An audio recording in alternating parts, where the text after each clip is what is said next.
আমি একটি কন্যা সন্তান, নরম হৃদয় ভরা। জন্মেই শুনি আশার বদলে দুঃখের খবর ধরা। আহা, ছেলে যদি হতো, নিঃশ্বাস ফেলে দাদি। আমার মুখে চুমু নয়, ঝরে কেবল কান্নাবাদি। আমি বড় হই চুপি চুপি, নিঃশব্দ এক কক্ষে। ভাই খেলেছে মাঠের মাঝে, আমি হাঁটি রান্নাঘরে। তার বইয়ের ব্যাগ আমার ঝাঁটা, সে শেখে ছন্দ, আমি সংসার। আমার স্বপ্ন ছিল গাইব গান, মঞ্চে দাঁড়িয়ে বলবো নিজের পরিচয়। কিন্তু সমাজ বলেছে আমায়, মেয়ে মানুষ, মুখ বন্ধ রাখ, তাতেই সব দেয়। বিয়ে হলো তাড়াহুড়ো, বয়স তখন কম। নিজের ইচ্ছে জেগেছিল, তাও রাখলাম থম। স্বামীর ঘরে গিয়ে দেখি একই গল্প ফের। আমি শুধু দায়িত্ব, আমি শুধু পরের ঘরের ঢের।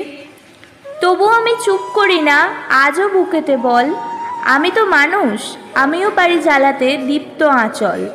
আমি কন্যা, আমি শক্তি, আমি দিনের আলো। আমার মাঝে পৃথিবী খোঁজে আগামীর ভালো। আজ যদি কন্যা অবহেলায় থাকে, আগামী দিনে সমাজ তবে অন্ধকারে ঢাকে। জন্ম দিলেই নয়, দিতে হবে সম্মান। আমি কন্যা, আমি নিজের পরিচয়ে গর্বিত প্রাণ।